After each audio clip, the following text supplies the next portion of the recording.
fucking whoops. Welcome, everybody, to WWE Aftershock Corner Extra. I'm Owen the Birdman Finch, and I'm here with... Chris. And this is take two. Today, we're only covering two shows, NXT Deadline and this week's episode of NXT. Yeah, we only got two more episodes of WWE Aftershock. After this one, we'll only have one more to record. And good news, Chris, you won't have to talk to me like this anymore for the rest of 2023. After next Monday, you're going to be like, oh my gosh, I don't have to talk to this kid anymore. Like, it's awesome. Fuck yeah. I don't know who's going to be more happy, you or Zero. Because if you watch Spoke from this past week, Zero was pissed off like the first 5 minutes into the show. He was pissed at me. He was... So, let's go. You know, I might piss you off this time, but we'll see. We're gonna piss each other off. Yeah. I'm in a completely different house. So, you know. But you wouldn't see it anyway, so. Yeah. But, you know, I like to let people know. So, we're doing this on like a scramble and everything like that. But yeah, why don't we just start covering Deadline? Now, I assume I have to cover the pre-show because you probably didn't watch the pre-show. Yeah. Okay. You saw the match on the pre-show. I did, yeah, but I didn't see. I didn't really see. And now, WWE presents NXT Deadline Kickoff. This is gonna get cut anyways, but we'll just cover this and see if it makes it.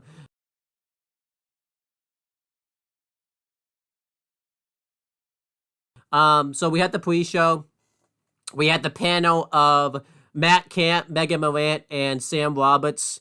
They were at WWE headquarters. I don't know why they couldn't just go to the venue. It's not like the venue was that far away, but they just did. It wasn't. Yeah, if you remember, they did this last time for was it Battleground? You know, when it was in Boston, but they did the panel at WWE headquarters. I guess they just don't really feel like flying them out there for They wouldn't. I don't think they would have to. Yeah, but anyhow, yeah, they were just at. It was in Bridgeport, Connecticut. Yeah, so I don't understand why they didn't just go to the venue, but whatever. And then we had the commentary team for both the pre-show and the main show, and we'll just say this now. And for NXT this week, it was Booker T and Vic Joseph, and Booker T was extra hyped up. When it's pay-per-view weeks, he's like extra hyped up for some reason. I don't know why. I think he was happy this time because he didn't have to be in the cold this time around. He was happy he got to be warm this time, so I think that was good. Yeah, we had some interviews. Braun Breaker got interviewed, and he said that he's going to absolutely like annihilate everybody in the Iron Survivor Challenge and become the number one contender for the NXT Championship. This was funny because it showed him like arriving, and I don't think they realized this was going to be an interview. So like the panel was talking over his interview for like the first few seconds. It was really funny. They realized, oh, this is a legit interview. They had to like stop talking. It was pretty funny. But yeah, good interview by Braun Breaker. And then Dijak got interviewed. He talked about, you know, how he made a name for himself in the New England area. And he talked about how he's going to absolutely dissect everybody in the Iron Survivor Challenge. Then Briggs, Jensen, and Fallon Henley got interviewed. Briggs and Fallon Henley talk about how they're going to win the Iron Survivor Challenge for their respective matches and everything like that. And, you know, Jensen says that he's not jealous. He said that he's happy for him, but he's going to be there to support him. Sounds like they're building to a heel turn. Because you notice if at any time in a tag team, they're like, oh, I'm not jealous, they end up turning on him. And if you notice, Shawn Michaels is back on his path trying to break up every tag team again. He's trying to break up this team. I mean... He took a little time off. Yeah. But he's back. He's back with a vengeance. Would you say he's still trying to break up JC? I'm going to say he's still trying to break him up. Because it feels like... Yes, he is. 100%. And we'll get to that later on. And then he's still, obviously, on this episode of NXT, he's trying to break up Carmelo Hayes and Trick Williams, which we'll get to later on. So, yeah, he's trying to break up every tag team again. I don't get it. What do you think of these three segments? How do they sound to you? Do they sound good? Do they sound bad? Or you just kind of whatever about them? They're cool, I guess. Yeah. You want to take us through the match that took place on the pre-show? It was Axiom versus Nathan Frazier. This match was really good.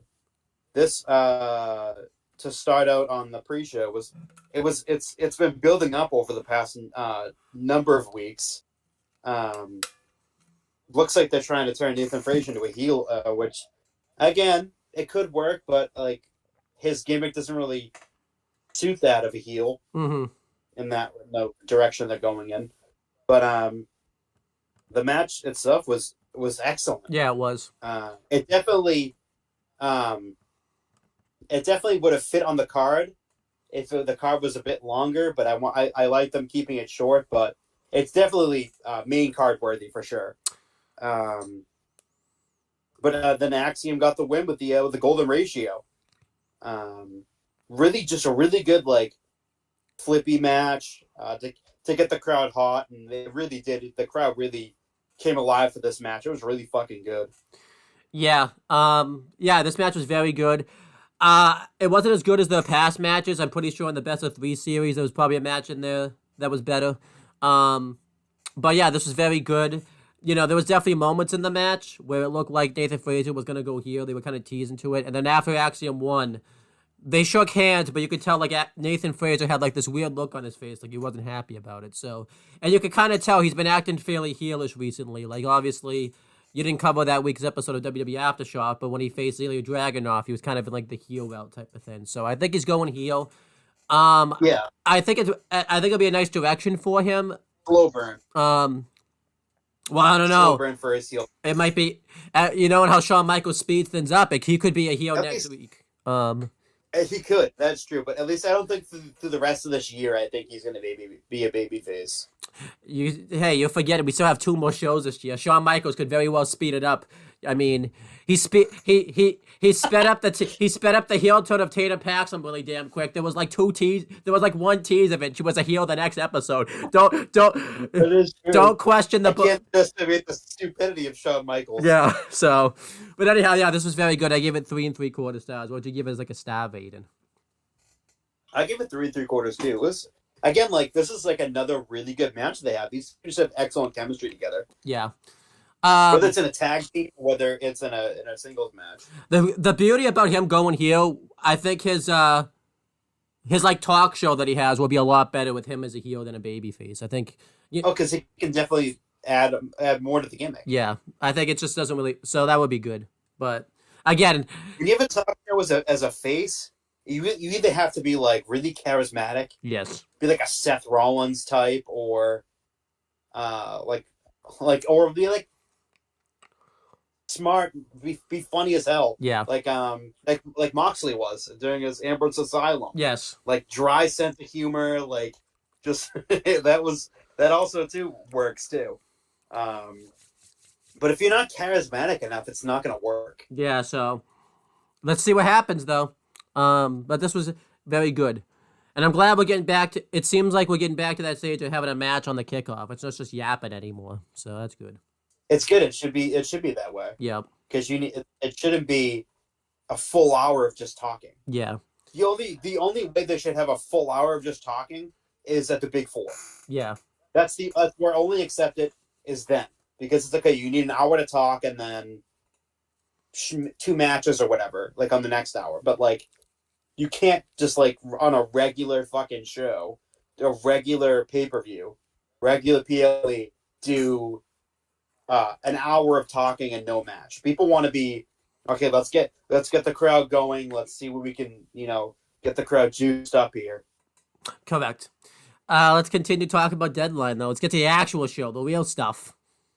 And now, WWE presents NXT Deadline. The real stuff. So it had been reported earlier in the day that one CM Punk was in attendance for this show. He quote unquote missed his flight. But yeah, he was doing the gimmick at that time before he signed a Raw this past Monday that he was a free agent, and that he met with Nick Aldis on Friday, and then he was going to meet with Shawn Michaels on Saturday over the phone, but he decided that he posted his Instagram post of him being in Bridgeport, and I guess it was Raw. SmackDown was in Providence, which attributed the troops, which is only like couple hours drive from Providence to Bridgeport. So it's like not that long of a drive. So he just did the drive up there. And so Shawn Michaels comes out, and immediately I knew what the fuck was going to happen. Shawn Michaels comes out and grabs the mic and just says, he welcomes everyone to the show and says, "Are you ready?" And he does the DX boo, says, "Are you ready?" again. And before he can even get a fucking response, CM Punk's music hits.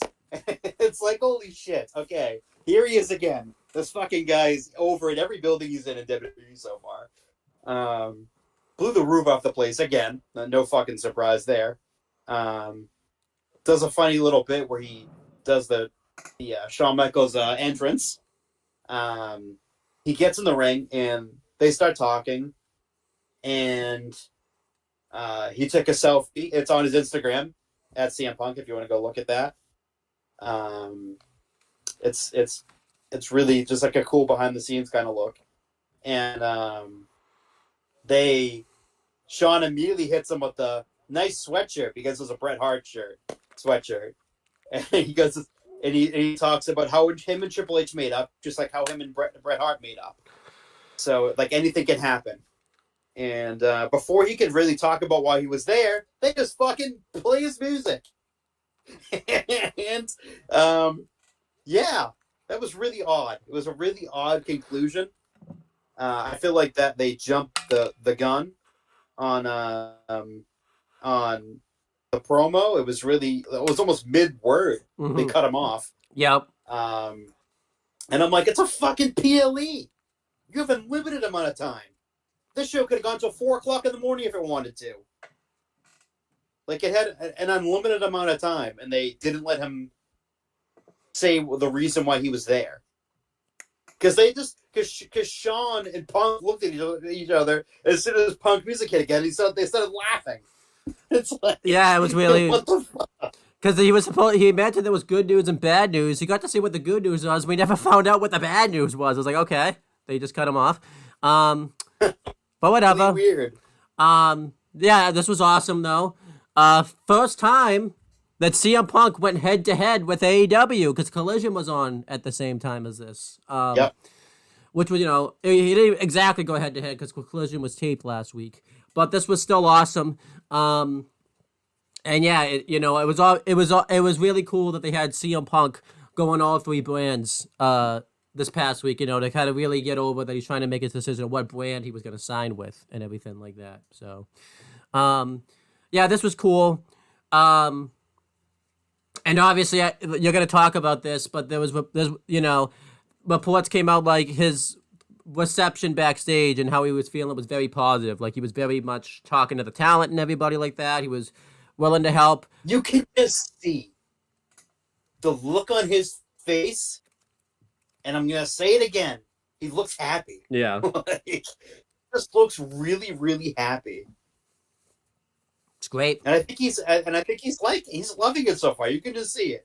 You can just see, like, despite the, the tension with Seth and whatnot, which is very real, but it's handled in a very professional manner.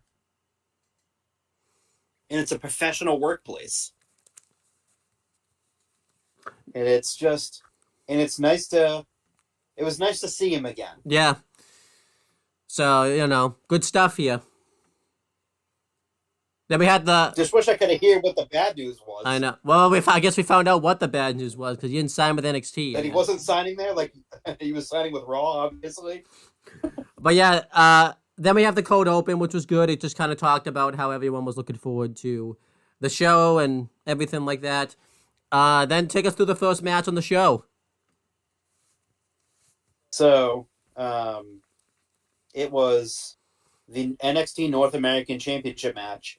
It was Dragon Lee, the replacement for Wesley, who was out 8 to 12 months with back surgery, which honestly just sucks. Yep. Like, I didn't get to talk about that, but, like, that just sucks. It looks like he was about to be... The run that Dragon Lee's going on right now was supposed to be for him. And it just sucks. Because he never really got to avenge that loss to Dominic Mysterio.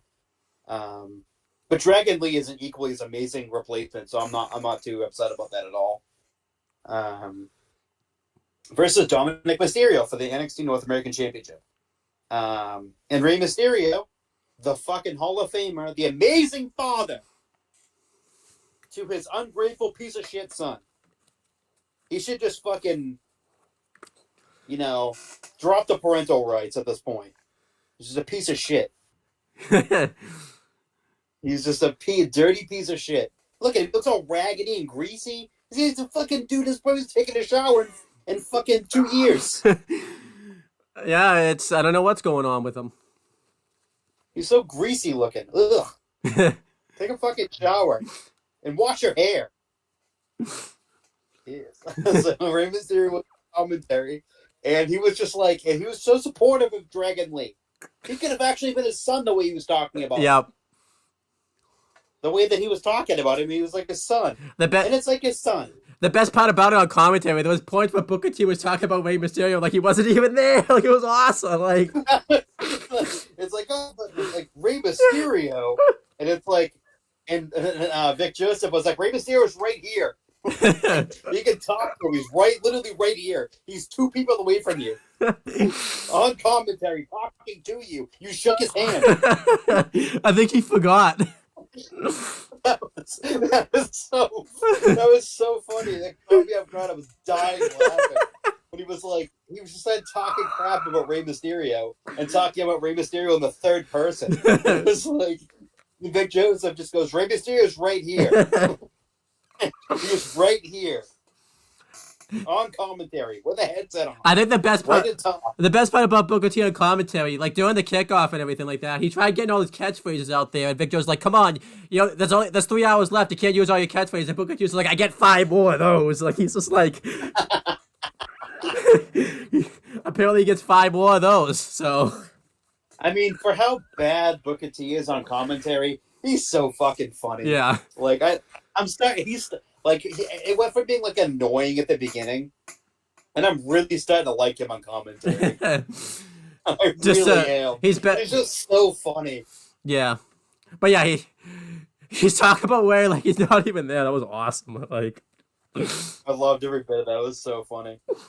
But this match again, like the opener was really good on the pre-show, and this beginning match on the actual show was really fucking good again.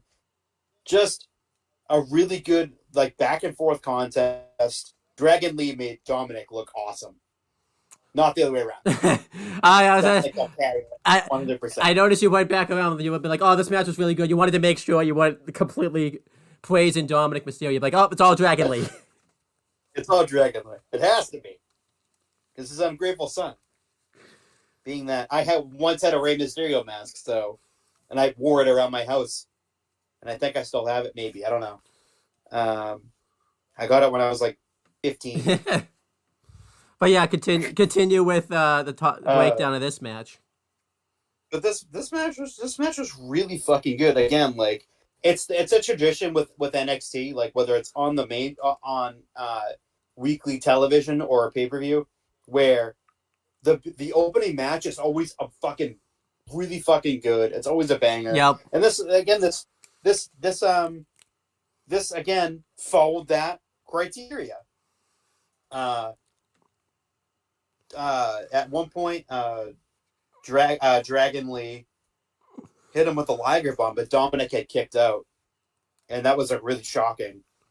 But in the end, no Judgment Day, and Dragon Lee ended up winning and becoming the new North American champion.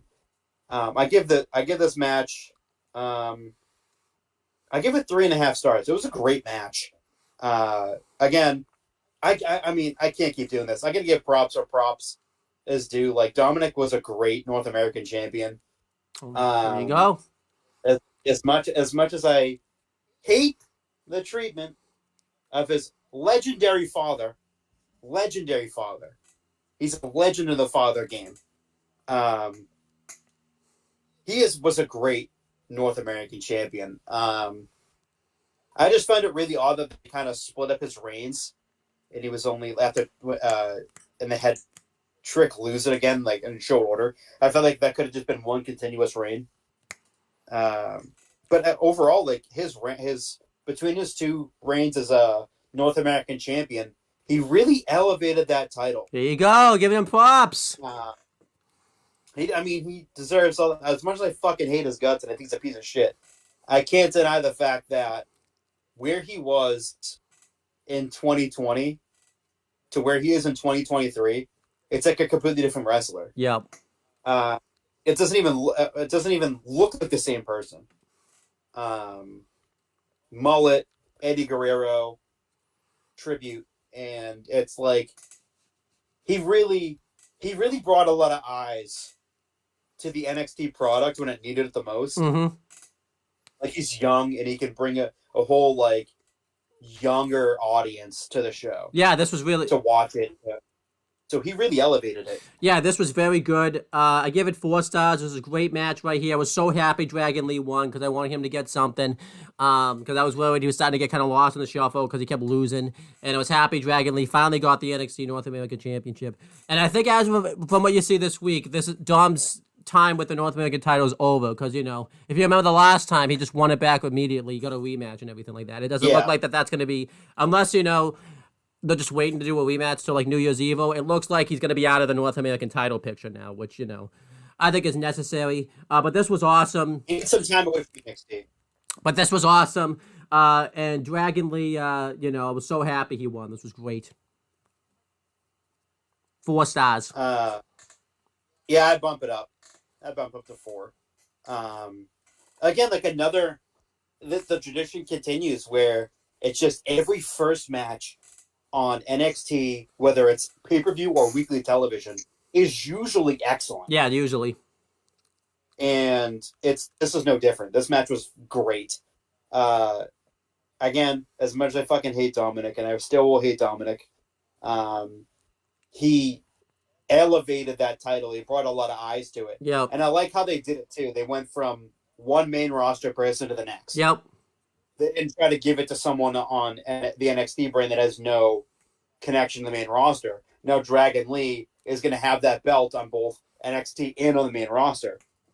So we can kind of shuffle back and forth and kind of bring that audience with him. Yeah, that'd be awesome.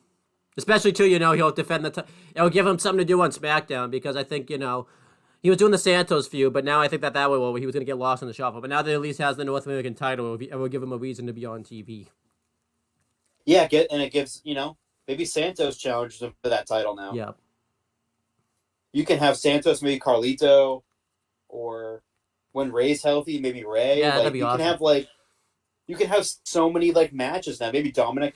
Yeah. Not now, but maybe Dominic And Dragon Lee's gonna show in a couple months. Yeah, Dragon Lee's gonna show Santos and Dom how to treat Rey Mysterio with respect too. He's gonna show so much respect towards Rey Mysterio. Yes.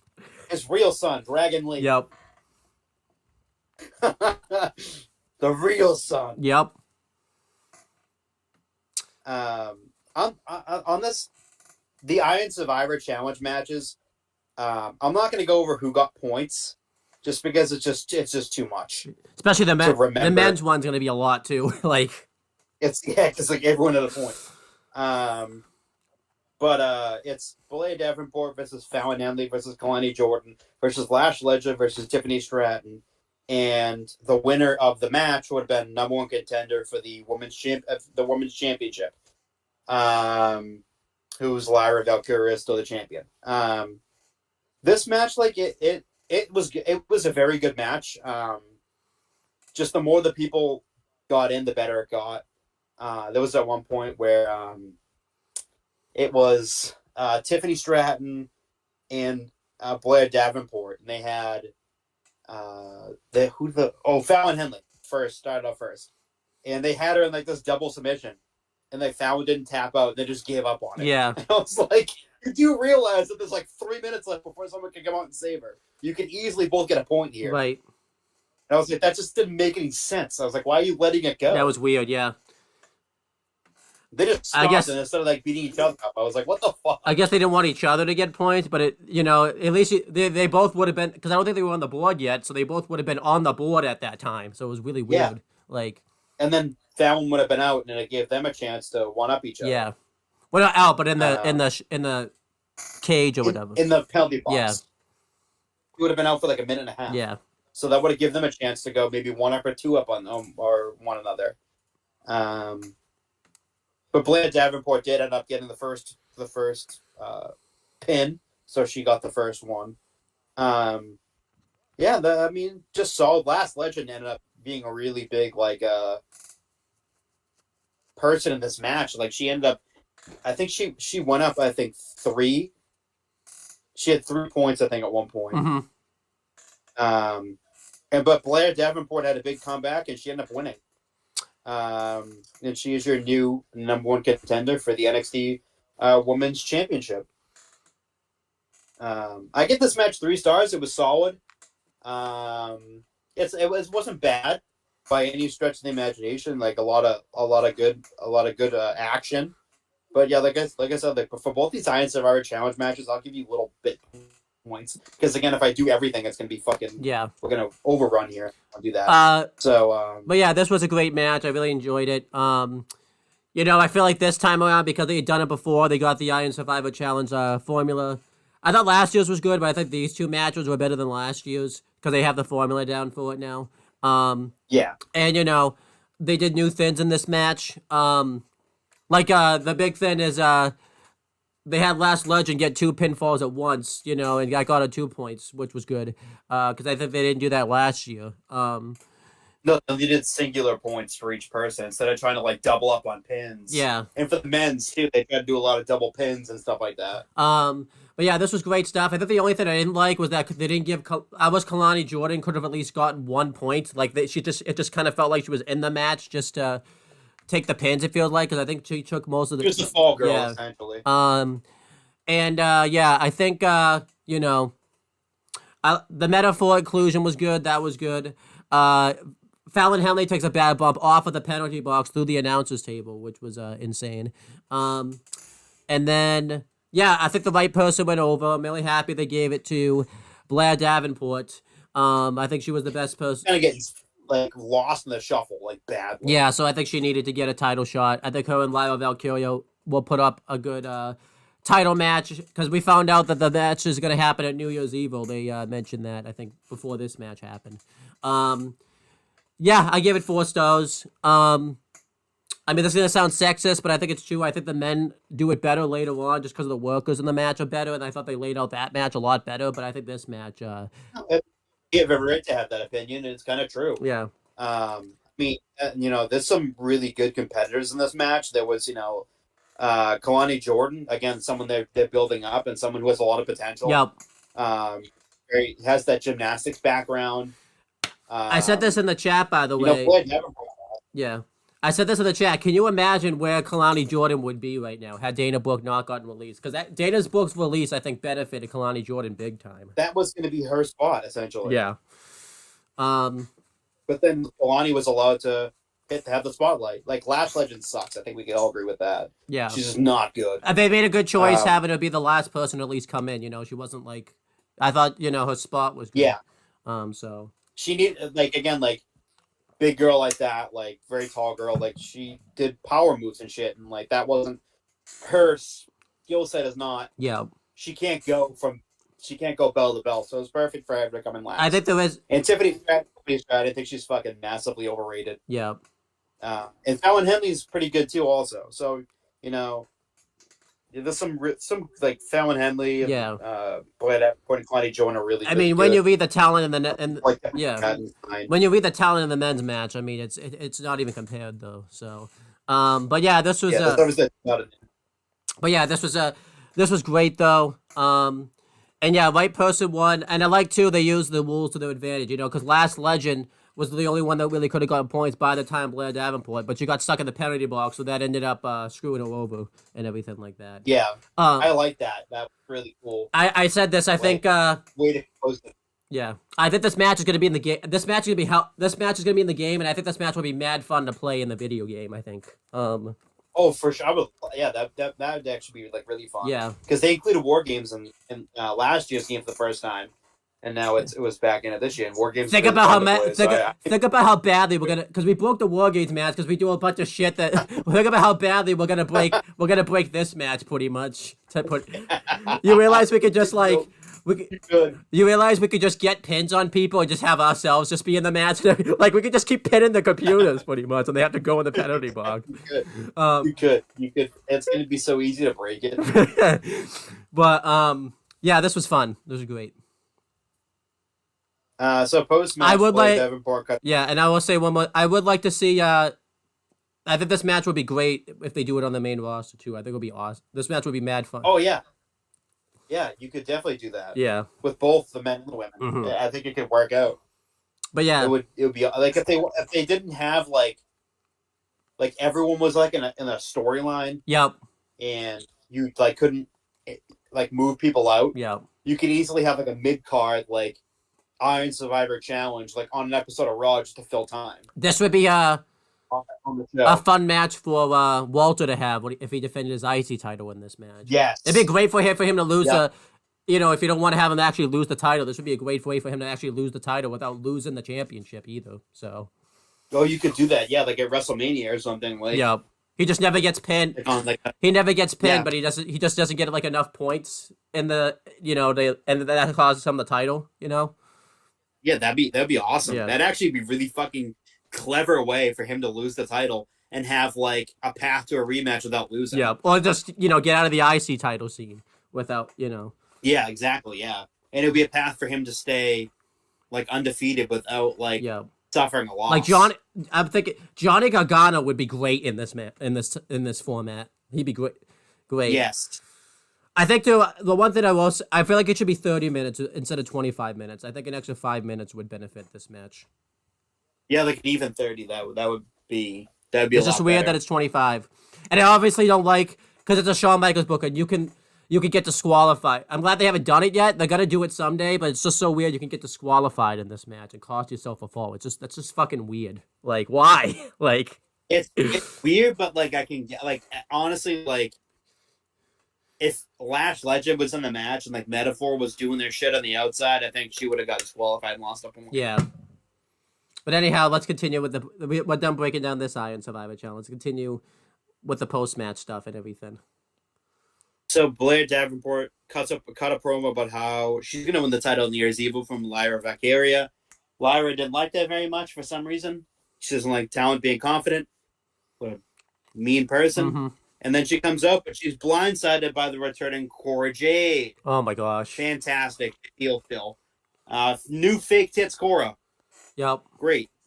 By the way, on NXT it said she was she took 4 months off to recover. Wow, you must be a slow healer if it takes 4 months for your tits to recover. That's really weird they would say that because if you remember, she didn't recover, she quit technically. Like that's weird that they would say yes. She didn't recover from anything. Like she just quit. She didn't recover from anything. Kayfabe wise, anyways. Yeah, exactly. Kayfabe wise, she quit. So they broke kayfabe there. But yeah, this return was really bad. I think I wrote in my phone the second it happened. Oh great. Shawn Michaels insistently continuing to push Cora Jade as this is the second time they've done this. We talked about this off camera where they've had Cora Jade go away for a while. They could have brought her back as a babyface and they didn't do it again. And we'll talk about... They just live and die by this terrible hero. Yeah, and we talked about this. This is like the difference between the main roster and NXT / the black and gold NXT, where Triple H ran it, versus the NXT that Shawn Michaels won. And I don't know when he exactly started running it. I know it, I think he mainly ran it like during like the end of the 2.0 era to now, because obviously because Vince was like one of them, like the main person running it, but then when Vince got outed, I think Shawn Michaels took it over pretty much. Because I know Triple H was back by then, but then I think he was too focused on the main roster to run NXT, so that's why that happened. But he would just not change things when it's not working. And then the opposite happens, as what happened with Chase U. When it is working, he goes out of his way to try to change it. It's just so weird. It's like I don't understand this sometimes. Like, I don't either. It's very because we'll be talking about Chase U later. But yeah, this is just a terrible way to bring her back. And, you know, it gets even worse, even though you didn't see this at the show. Why don't you talk about that thing that came out online that makes it even stupider that they brought her back as a heel? You know, it was a big segment that happened online that, you know, makes it even stupider that she came back as a heel. So, backstage, Cora is doing an interview for .com, and well, the YouTube channel, not .com anymore. They don't do that shit anymore. And she's talking with Kelly Kincaid, I think is who it is. Yeah. Who the fuck her name is now? She's the new interviewer now, yeah. She was in Ring of Honor.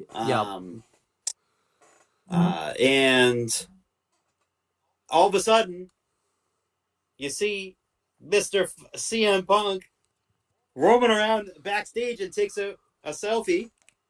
Really weird. That was very odd. Yep. Just creeping around, taking pictures. And so he walks into frame, and all of a sudden, Cora's just shocked. She was a bitchy heel for like 40 seconds. This was completely out of character at this point. Completely out of character. 100% real life Cora. Because she idolized Punk growing up. She idolized AJ Lee. And they have this thing online where her and Roxanne are like, that's like their mom, quote unquote. Yep. And so she immediately is starstruck by Punk, and she's like, Punk just said how proud of her, that he's proud of her, and she's like, I don't want to cry, and then they hug, and it was like a real life moment, and Punk just lets them get back to the interview, and then she immediately switches back into her fucking stupid heel persona. Yep. And just goes, I don't have anything else to say, and then just walks away. Yeah. I was like, what the fuck? I'm like, you really thought that was a good idea? You really thought first of all bring it back as a heel, and then do a segment that was filmed probably a few minutes after that, and to have a real life moment with someone who she really looks up to and admires and absolutely loves him as a person and as a wrestler. And there's a photo going around that she even posted herself of her at a live event with Punk, and they took a picture at a live event in Chicago. Yep. Together. He came over and did a picture. And it's just kind of almost ruins the moment in a way, because it's this really beautiful, like, real life moment of someone meeting their hero, and they're a heel, and he's a face, and she's a heel, and it's like the optics were way off. Yeah, I think too it just is bad, just because, like, you know, she needed the change anyways. I'll just say this: the best way to go about this. Say you were going to bring her back as a heel. I think the second you saw that CM Punk was going to be there, you should have been like, okay, we got to read the room here. We could do a segment between them now. I mean, we could do something here. Let's call an audible and turn her babyface. And, you know, the way you could have turned her babyface is instead of having Lyra come out, you could have just had Cora Jade come out and have a face-off with Blair Davenport or something. Or, you know, a better way to do it, we could talk, because we'll talk about this later, she could have won interference in the cage match and helped Roxanne win, type of thing. They could finally be a team again. Yes. That Shawn Michaels would just break up again in like 2 months, because he's back on his revenge now again. So that would have been that would have been even 2-2. Yeah, but anyhow, yeah, this was they just can't do that. They can't. Yeah, I think too this heel run isn't working. And you know, it's just we'll talk about that more when we cover the promo this week. I honestly feel like the long play for this is she has the match. Yeah. They have the match at New Year's Evil.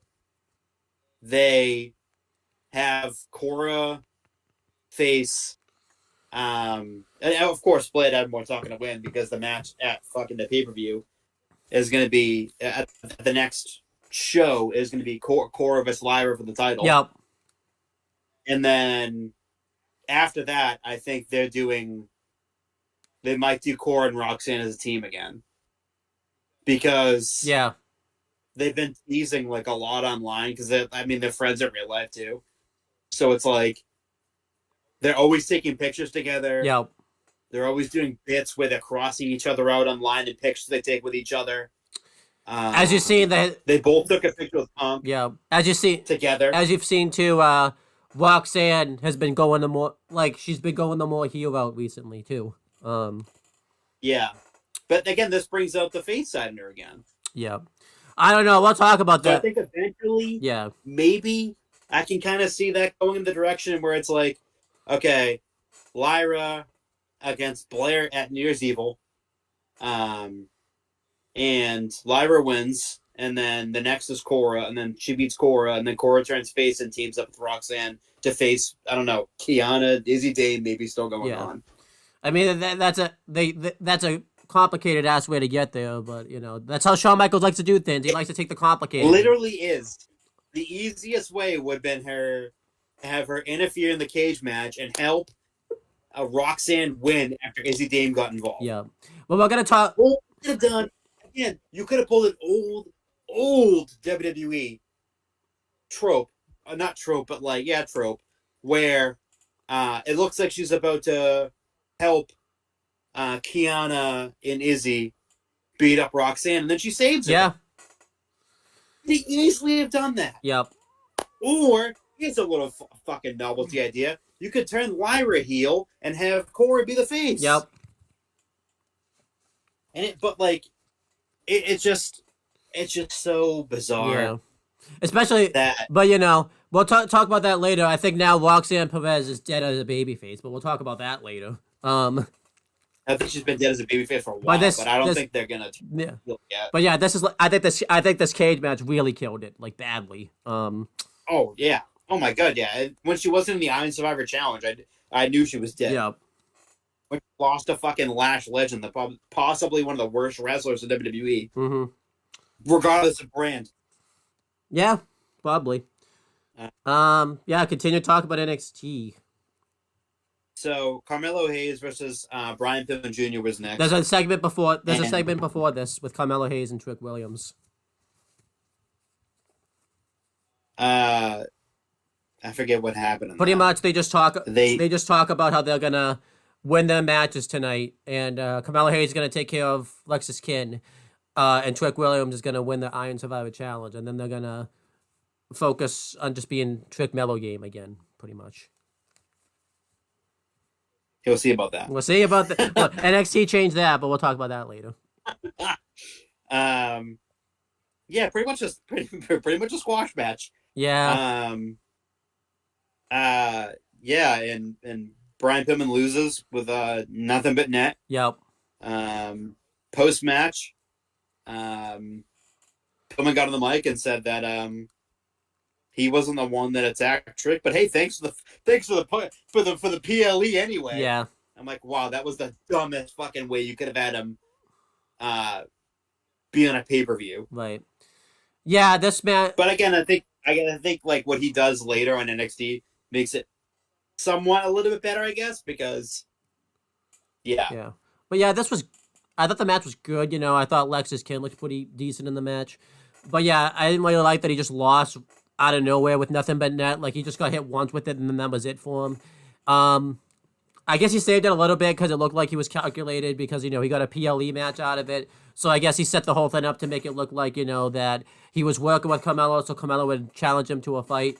But yeah, this was just, you know, really stupid.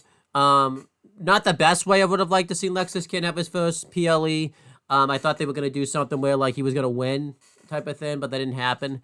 But yeah, this clearly was a filler match between the Iron Survivor challenges, which I don't think is the best utilization for these two, to just be a filler match. Oh, it's a terrible utilization of both of them. Yeah, so. But I think, you know, they NXT this week, I think we built him a little bit and everything like that. So yeah, it was too early for. I feel like this was a fucking pre-show match, and the Axiom and Nathan Frazier match should have been on the show. Yeah, these two shows. switched Right. easily. But then again, we've talked about this before. Are you really going to put Carmelo Hayes, a former NXT champion, on the pre-show? I don't. No. So. You're not. But to throw him in the middle of the show with no fucking real like, not real story, but like just like a throw-in filler story. Yeah. Like this. It just seemed like okay, yeah, he's gonna get the win. Yeah. It didn't seem like when this match was announced, it was like, okay, yeah, Brian Pillman's not winning. I actually thought he was. I thought they were gonna do something with where like Carmelo Hayes was gonna focus on the Trick Williams thing, but that didn't happen. So He just sort of like, hey, thanks, the PLA spotlight. yeah. Thanks, I got my ass kicked. Thanks. But you lost. That's the thing. You're like, did you plan to lose? I don't understand that. Like, were you just happy? Were you? Did you play this match and go, yeah, I'm gonna lose. Thanks. You fucking lost, buddy.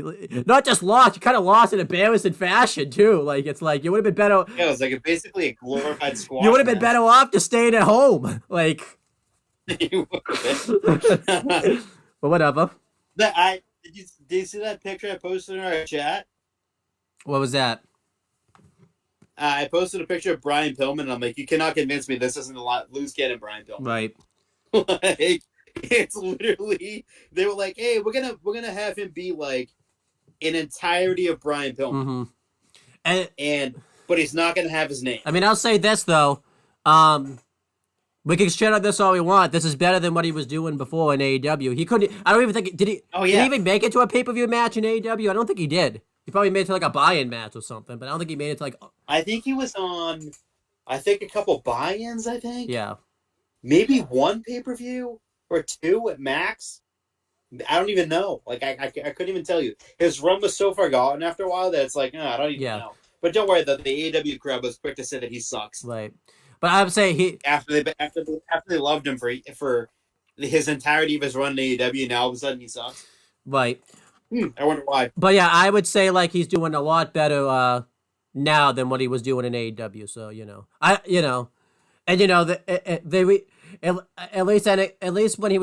at least when this happened to him in WWE, they rebuilt him really quickly. In AEW, if this had happened, he would have just been stuck. Oh, actually, and you're gonna say no, they wouldn't have, because that did happen. If you remember, him and Griff Garrison get jobbed out by the Guns, and then he just freaking disappears forever. Like he just never shows up ever again. You never saw him again after that. So he was gone. Yeah. So yeah, it's just. But at least like WWE's doing it right with him. Yeah. I think they are. I mean, if you ask anyone on the other side, they'll say, "Oh no, he sucks. He's not even talented. Look at him, he sucks." Yeah, but I think because I guess he left. I think he's gonna bounce back, because we'll talk about what happens on NXT this week. He'll bounce back. Yeah. This gimmick is very much a work in progress. Right. It is very much loose cannon Brian Pillman-esque. I actually posted, is he just the Shawn Michaels on screen where he's just trying to break up all the tag teams in NXT? That's what he feels like, honestly. He's just Shawn Michaels behind the scenes, if you think about it. He's trying to break. What if he reforms the Hollywood Blondes and just breaks up whoever it is? What if it's Griff Garrison? Griff Garrison comes in and As Grifford. As what? As Grifford Garrison. Oh, but anyhow, let's move on. I give the match 3 stars. What did you give it? Like 2.5. Like it was like a nothing match. I just Tuesday gave me hope for the future for him. Yeah. But yeah, we'll talk more about that when we get to NXT. Cora Jade did an interview backstage already. Like, just whatever. She says that she's at a whole new level. No, she's not. Great. No, she's not. You're literally at the same level as you were, and you're gonna lose. So she might, yeah. It's really no different. Yeah. You are not winning, so we know this already. Something tells me she's not gonna whether Blair wins the title at New Year's Evil, or Liver wins at New Year's Evil, you're not winning. So who something cares? tells me she's not gonna wrestle all that much this time around for some reason. I just feel like, I know she wrestled the tag match this week, but I feel like she's gonna be like just on screen sometimes. I don't know. Maybe I'll be wrong, but I'm getting the vibe that she's not gonna really wrestle all that much. Yeah. We'll talk about that But later. we get a quick teaser for Vengeance Day, Yep. which is Sunday, February 4th, Mm-hmm. which is awesome. Like, that's great. They already have the next pay-per-view lined up. Yep. You might be. Maybe that's what they have. You might be. The Cora and Lyra / Blair match. Yep. You might be hosting. I could be. I could host anything. You might not though. I might not allow. I might not. I didn't allow you. I didn't allow you to host Survivor. But I bet you're thinking of that too. Like the second you find out I can't go to Survivor Series, I'm just like, yeah, you're not hosting. Like, so wait, you can't go, so I can't fucking host. I bet you're like, well, I guess Owen's not going. I can't host it. I can't host fucking shows. I guess. I'm not allowed. Yeah. Dictatorship. It's a dictatorship. Get me out of it. I had, you know, you would have missed my presence there. Zero's a dictatorship. I can't stand it. You would have missed my presence there. That, you know, I was doing you a favor not allowing you to host that. Okay. If you came over my house and watched Survivor Series with me, you would have seen me in absolute shambles when CM Punk returned. Your parents would have thought I jumped you. They would have never let me come over again because they would have thought you would have seen me in a different light. I was an emotional mess. I will say this: that Hell Freeze Over T-shirt, it has been pre-ordered, and I'm getting it January 9th. That's dope.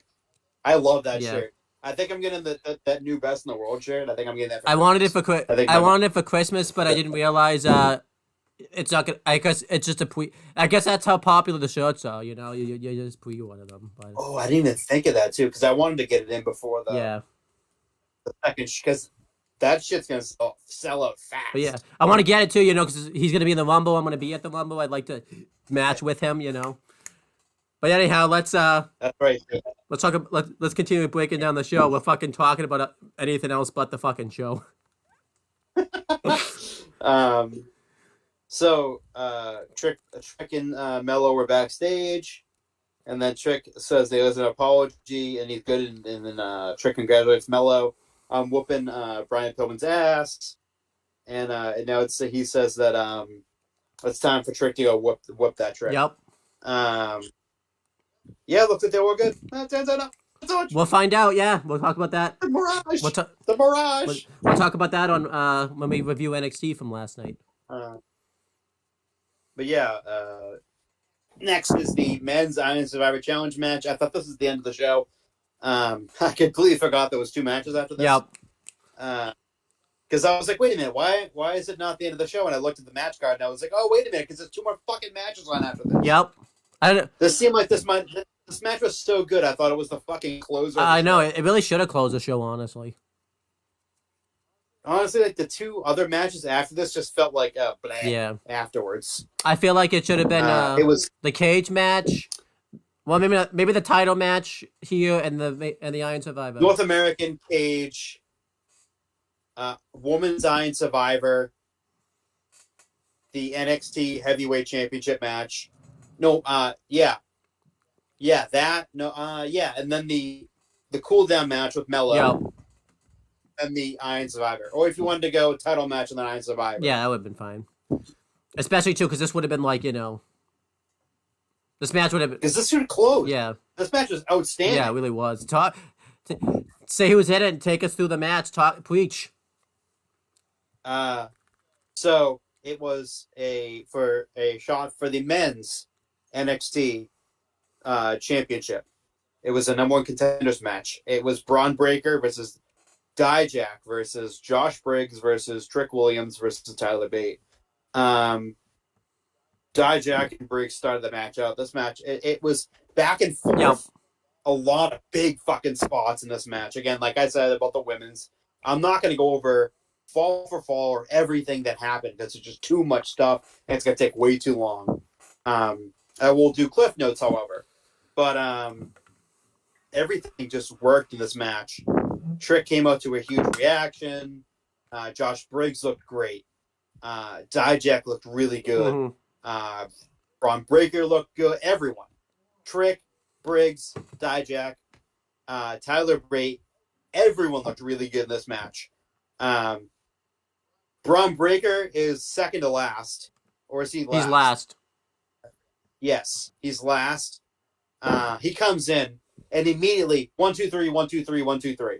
Gets 3 quick pinfalls in a row that puts him up, I think, double on everyone else.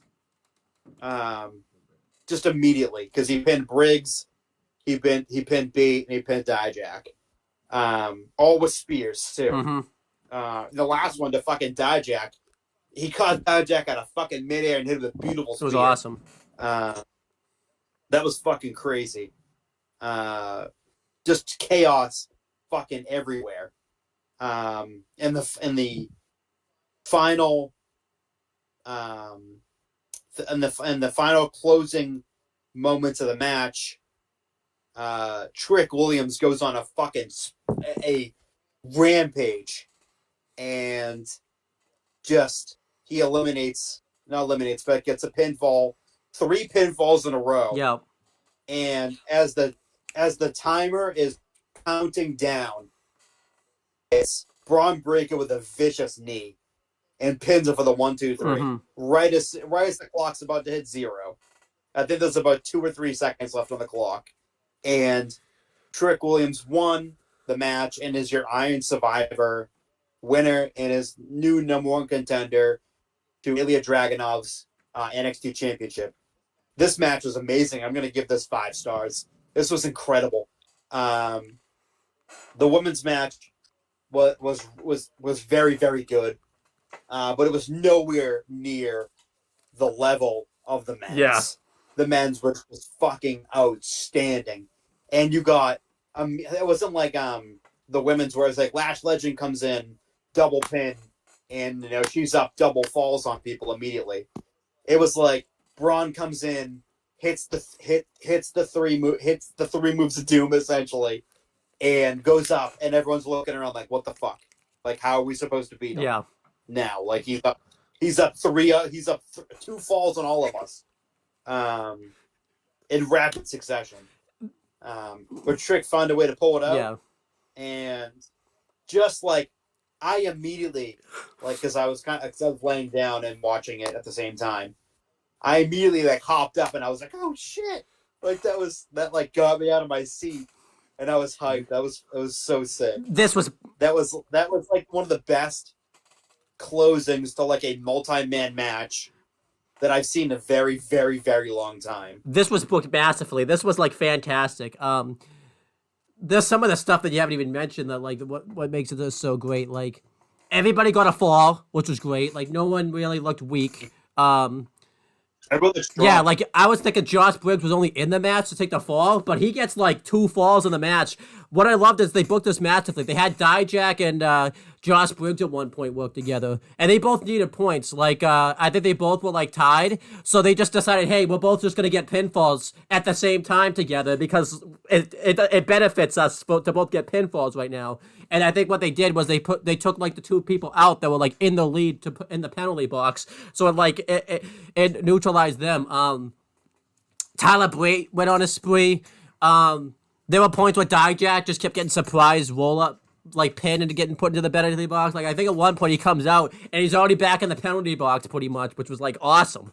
And then the Trick Williams thing, the thing you're forgetting to mention, when he goes on his rampage, he hadn't even gotten a pinfall by then, by the way. Like he was in the penalty box. Yeah. And he was like, he had before this too, he got like speared through the barricade, so there was like no chance he was gonna be able to come back. Like I think it was down to like a minute, and there was like like you would have thought he would have been like completely neutralized and everything like that. Like but he gets like quick successions. Eddie Thorpe's interference was awesome too, because it's essentially also why Trick Williams gets like the comeback that he does, because it cost him Dijak a pin.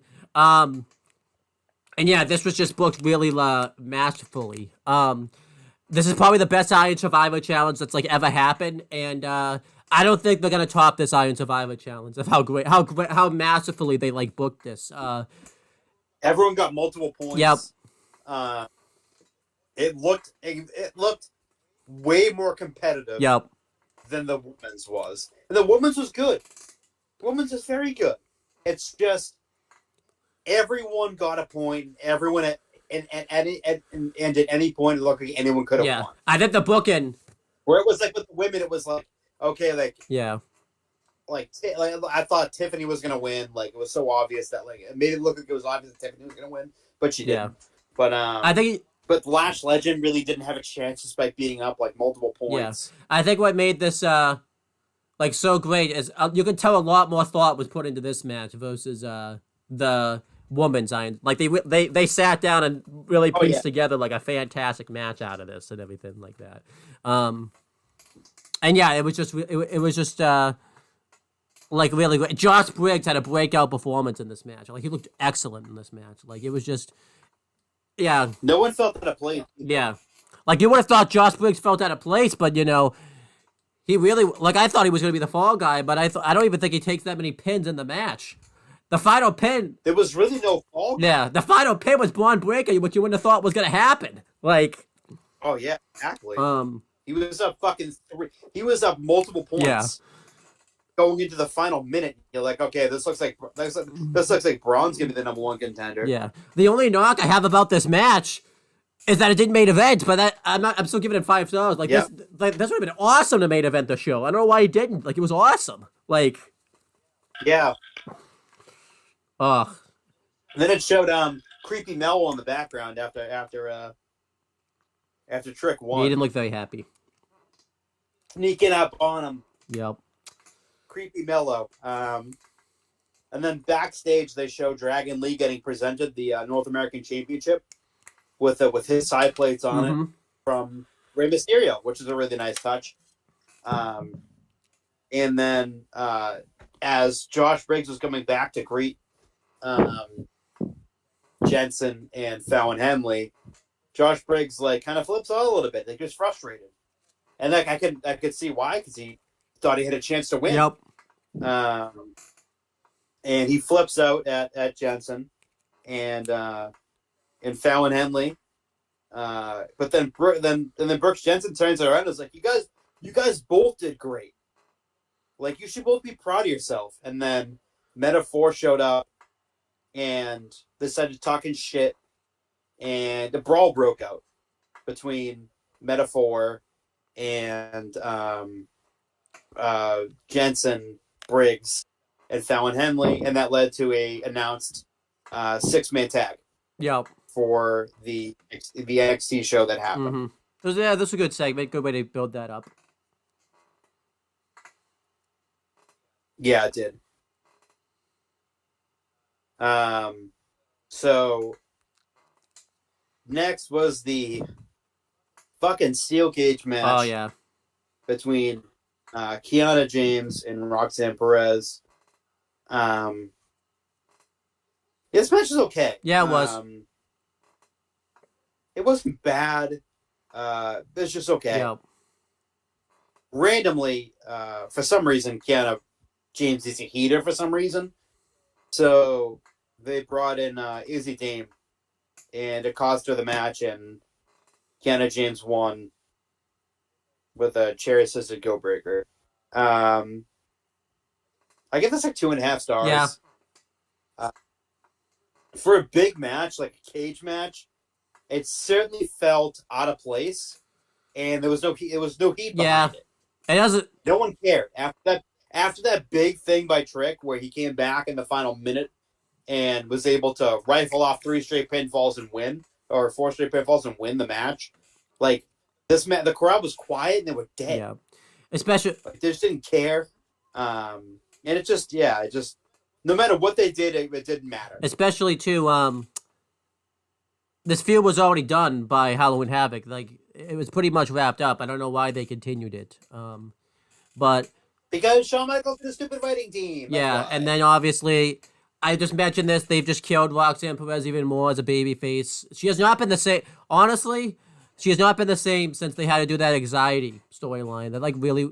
I know she wanted to do that storyline, but I think Shawn Michaels did not know how to present that storyline because then she lost the title. Oh, we did. And then I don't understand what happened. And now she's doing this. I think she's going heel. Like it's looking like it's going that direction, just because the promo she does on the exclusive afterwards. She mentions I don't want to talk right now. She wasn't on NXT this week. It seems like she's going to like a darker side type of thing. I don't think it needed to be here, but I think Shawn Michaels booked himself to the point where like he doesn't have a choice but to turn a heel because you can't reestablish yourself anymore as a babyface. So, it'd be better if Cora Jade was now a babyface. You know that would have been because that's a good. You know that'd be cool. You know seeing Cora Jade now as the face and Roxanne Perez as the heel, but you know that's not gonna happen. She's definitely going heel. I could actually. What's probably gonna happen at New Year's Evil is when she's probably gonna end up helping Cora Jade win the title. And you know, I don't think we don't want to see these people as heels. Yeah. You know, they're the big baby faces of NXT, and if anything else, if they go heel, that just extends their run longer in NXT. They're both ready for the main roster at this point. Why are you keeping them in NXT for so long? Well, Roxanne Perez has been ready. Probably like she could have gotten drafted to one of the brands and been there. Like she did really well when she's been on the main roster and everything like that. You know, Cora Jade's probably not ready, but that's not. You know, she keeps taking time off, which is like ruining her progress, and I can't really blame NXT on that one because you know she got injured one time and then she had surgery the other time for other reasons. So it's like She got doubly enhanced. Yeah. And, you know, she has to, like, completely change her wrestling now because she's got a little extra weight now. It doesn't sound any better, but that's the best. That's it. That's the truth. So, yeah, this was just not a good. Yeah, she went and got the the Nikki Bella treatment.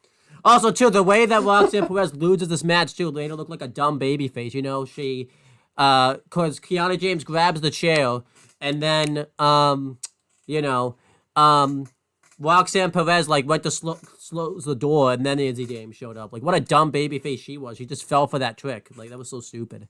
And by the way, they kept saying in the match you couldn't win the match by escaping the cage, but Kiana James kept trying to escape the cage. What? You can't win that way. What are you doing? Like, she's a dumb idiot. That's why. I don't know. By the way, what if like I don't really think Kiana James thought about a plan too much because you know. What if, because she was trying to escape the cage at one point, and like, you know, what was gonna happen? Like, imagine like they just never, like Kiana, like Roxanne Perez just won. Like, I don't know why didn't Izzy James just climb the cage to get to her if that was the plan all along? Or like hide under the ring and cut the ropes or what, cut like the canvas or whatever. I don't understand this. Well, because they needed the main event, obviously, but yeah, this cage match was just not in a good spot either. So. And you didn't get like a big spot like you would have wanted. Like they teased they were gonna do the pop walks off of like the cage, but then they just didn't do it. They did like they kept teasing shit and then not doing it. Like you could say, well, you know, they used to do that in the old school cage matches, but it's like, you kind of needed a big spot to get because the crowd would have, I think, got it more into the match because of what just happened. You know, so it's like, what are you doing? Yeah. Exactly. And this match did not belong. This match didn't belong on the show. It did. It was awful. No one cared. I didn't care. No effort whatsoever. Put it in the review because I just don't care. Yeah. And that's sad because Roxanne Perez is one of my favorite in NXT. She's really amazing, and it's just she's so just miscast and like she should have been the Iron Survivor Challenge. Yep. But yeah, if she was on the main roster right now, she would be like a top challenger to like. Io Sky right now probably, or even Rhea Ripley, or even Rhea Ripley. We would probably be looking at her right now. She would potentially be an early Royal Rumble favorite probably next year. Yep, she's probably going to be in the Royal Rumble again this year. And there's not going to be as much, but well, I guess it is in Florida though. She'll probably get somewhat of a reaction. Yeah. Not as much as last year. I know it's not in her hometown, but her star power has dwindled since last year too. Like, it has a little bit, yeah. It's just been uneven booking. That's why. Let's go to the main event though, not the show, so you can stay right here. I would have just left. We're not covering that. It hasn't happened yet though, so you know it's okay. Baron Corbin versus Ilya Dragunov for the NXT Championship. This match again, very good. Ilya Dragunov got a really fucking good match out of Baron Corbin. Just a really like solid all around match. Very good, yeah. Corbin looked really good. Got the Corbin's greatest hits out of this too also. Yep. And near the end, Dragunov goes up and hits coast to coast, and follows that with an H-bomb. 3 of them. 3 H-bombs, but they didn't. Corbin didn't stay down, and he couldn't get a pin on him. So he lines him up and hits him with Torpedo Moscow, and wins and retains the NXT Championship. But I already said this earlier because I thought it happened before, but it didn't. I got my post matches screwed up. Trick ended up coming out here to remind Ilya that he had won. Yep. And Carmelo, creepy Carmelo, showed up right behind him. Yeah. And then they faded to black. Very good match. And I give this match 4 stars. This match was awesome. Yeah, this match was very good. I gave it 3 3/4 stars. You know, I think it got kind of it was kind of obvious that Dragunov was going to win, considering who won the Iron Survivor Challenge. They could have still gave it to Corbin, and it would have worked as well. But, you know, as you see with the storyline they do this week, you know, if you remember, this was kind of like what got Trick Williams to break out on his own, was that match with Dragunov at Heatwave and everything like that. So it made sense to kind of go back to this match with Dragunov now as the champion and everything like that.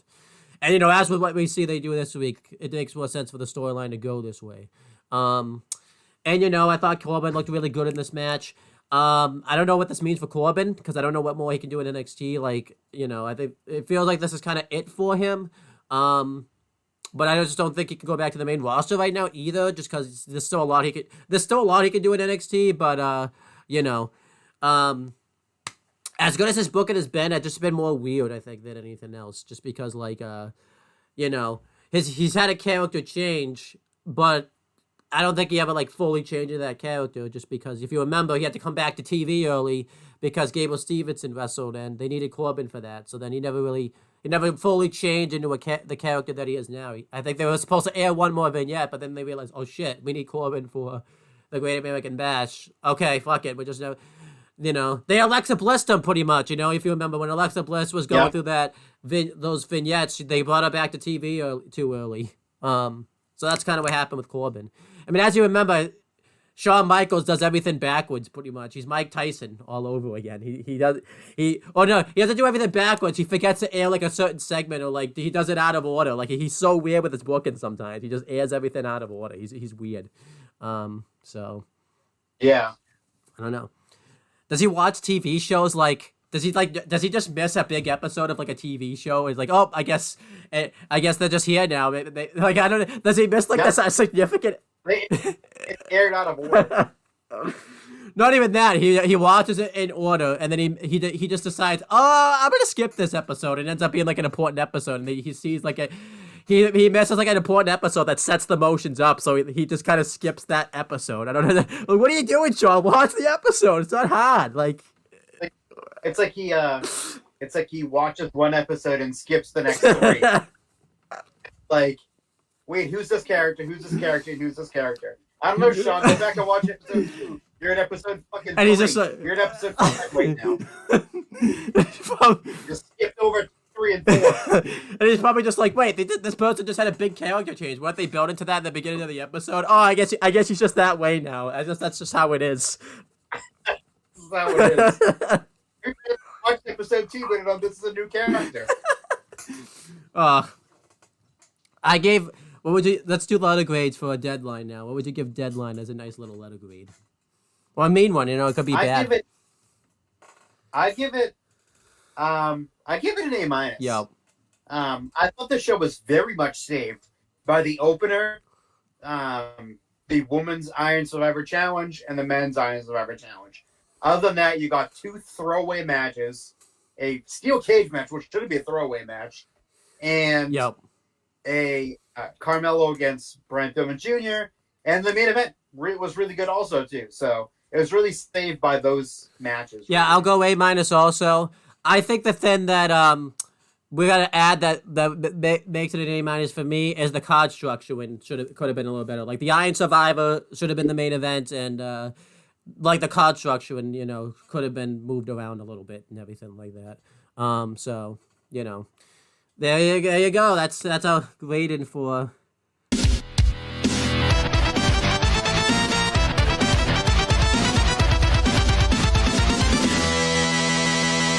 Deadline. Let's talk about this week's episode of NXT now, baby. Ooh. It aired last night, or, whenever this uploads, it aired on December 12th, 2023. The same people on commentary.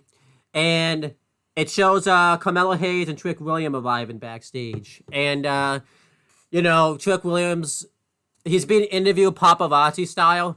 It's really weird because if you saw the mic, one of them had like a level up mic for some reason, and one of them had like just their phone, like trying to get like a recording for him and everything. They probably thought it was level I know, up. maybe, yeah. But Trick Williams says that, he's looking forward to winning to facing Dragunov for the title, and he said that he's going to confront him tonight. And then Carmelo Hayes, like, walks in to, the PC and everything like that. And then it shows, like, highlights of what happened at Deadline, and then when it comes back, we see that Carmelo Hayes has been attacked by somebody backstage, but we don't know who it is. And we never actually saw him get attacked. It's like, the Trick Williams situation. Or like the MJF, what's going on in Dynamite right now type of thing. And Trick Williams is like checking on him. He wants to know who attacked him. And Carmelo Hayes says that he didn't see who attacked him. And he goes to get medically evaluated. Because a big thing, too, this is bad for him because he's going to be a part of the United States Championship tournament. He's facing Grayson Waller this week because he was picking as the NXT superstar. So, this was going to jeopardize that with the attack and everything like that. So, by the way, when we talk about where this is going to come out, if it comes, it's going to be really stupid because he's essentially going to take away a chance for himself to become number one contender. But we'll talk about that later. But maybe they shouldn't have picked Carmelo Hayes if they were going to do this week. But Shawn Michaels, I don't think books week to week. I think he just books in a moment. So, oh, no, I think he planned this out in advance, but, I think he shouldn't have picked Carmelo here. We'll talk about that later. But I like these segments. This was good stuff. It was good, small progression into the Trick Williams, Carmelo Hayes storyline, and, it was good stuff. How did you feel about this? I liked it. It really furthered along the Trick and Mello situation. And it was a nice storyline they played into throughout the night. Then... Yes. Cora Jade cuts a promo. She's already in the ring. She immediately just is like, okay, stop, enough of that. Pretty much the biggest stars here. She talked about, how something had, how she, for the past 4 months, something has been missing. And she said that she didn't miss being there. She talked about, how the fans have missed her, which, if you watch the past few shows, hasn't really been the case. But she's a heel. I guess it's okay for her to say that. And she talks about how she wants to come back and basically pick up back where she left off. She talks about, how, she's changed and everything like that. And then Lyra Valkyria comes out and talked about how she hasn't changed. She talks about how she attacked her from behind and talks about how, this is the same Cora Jade that we saw a few months ago, and she said that she's going to handle her. And she talked about how, how Lyra Valkyria is a different person now than when her and Cora Jade feuded before.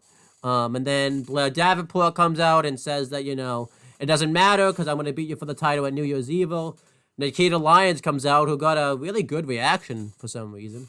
And then she mentioned, that she's going after Blair Davenport for, taking her out in the parking lot all that time ago. And then they get into a fight, and the baby faces fade off the heels, and it gets turned into a tag match later on.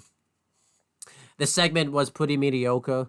I thought Blair Davenport and Lyra were good, but I didn't think Cora Jade was good for the reasons we mentioned, and Nikita Lyons was pretty terrible. I guess it's good that she got a good reaction, but, her delivery didn't warrant the reaction that they got. So this segment was like a thumbs down pretty much overall. How did you feel about this segment? I thought it was mediocre at best. Felt like Lyra was fine, and Blair was fine, but yeah, like Nikita could care less about her. Yep. And Cora could care less about her too. Yep, there you go. Then Dragon Lee gets interviewed, and he said that he's going to pay tribute to Wesley, since he can't be here right now. And he's going to have a North American Open Challenge tonight. But he doesn't call it that. I think it's like what I think it's North American Open Challenge in Spanish. So he basically says whoever wants to face him could come face him now. Good promo here by Dragon Lee. He's a very kind soul. What do you think of this? I thought it was okay. Yeah, very good man. Yeah. Then we had Metaphor versus Briggs, Jensen, and Fallon Henley. Fairly solid mixed person tag match. During the match, Tiffany Stratton comes out, and her and Fallon Henley brawl to the back. And since, the ref didn't actually see Tiffany Stratton put her hands on Fallon Henley, it didn't cause a DQ or anything like that. So it basically looked like the Briggs and Jensen were down a 3-on-2 disadvantage. And Jensen got laid out by the Nova Roller, but eventually Briggs was able to make the hot tag, and he actually won the match overall. He beat Noam Dar with the clothesline. Which was awesome for Briggs that he got this spot, that he was basically the reason that the whole team was able to win. You know what this is going to turn into, though, but we'll talk about that later. Very good match here. It's looking like finally Briggs and Jensen are being pushed as a team right now. Well, sort of, but, this is very good. How'd you feel about this? I think this match was very good. The right team won. Right team went over. Yeah, I thought it was pretty good. Then it shows all of the men that are going to be in the men's breakout tournament. They do the typical segment, where they're all out there on like the stage and they introduce everybody. Well, there was a twist to it this time. They act like they're going to show the people in the tournament, but this time around, Lexis Kin attacks Trey Bearhill and he lays him out and he hits him across the back with the steel chair. There's more about this later, but I liked this. It was really good. It was very spontaneous too. Like I liked the way that it happened and everything like that, and it fit like what his character's going on. That he would just come out and do this and everything like that. And this leads to better things later on in the rebuilding of Lexis Kin. So before we break down the match, how did you feel overall about what they did with this segment right here? I liked it. I like the fact they put Brian Pillman in the breakout tournament. I feel like you should have been there to begin with, but I like his inclusion. I like the way he got in too, which was good. Like he forced his way in. Yes. He did, which is good. Again, though, I don't get why like Trey Bearhill qualified over him though. Like that didn't really make sense. Like he's never been on TV once, and Lexis Kin was just in. To be fair, they did book this before the Lexis Kin match, so, and it's also, you have to kind of accept the booking mistakes, because it's Shawn Michaels booking the show at the end of the day, so you have to kind of accept that stuff, he doesn't think about that stuff when it comes to that stuff, so. He doesn't. He doesn't think at all. I feel like, too, that's how you just kind of, typically we're like, oh, this doesn't make sense. It makes sense because it's Shawn Michaels booking the show, that's why it makes sense, so, Then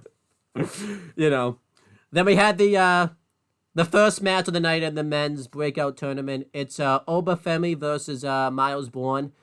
This match ended up being surprisingly good. It was very back and forth. Obafemi did win. He won with a pop-up powerbomb, but I thought Miles Bourne looked pretty strong in defeat. And, it made sense to give the win to Obafemi here, I was kind of hoping they do a segment later where Gulak just crew murdered him pretty much, like that's as punishment for losing the breakout tournament, but it is what it is. Obafemi, I think, is going the babyface right now, and I think it's gonna be better because I think if you remember he debuted not that long ago, it looked like he was gonna go heel, but I think the babyface route will be much better for him. So yeah, overall this was relatively good stuff. I liked this. I thought both people looked pretty good in this match. How did you feel about this? I liked it. I thought Miles looked good. I thought Obi looked good.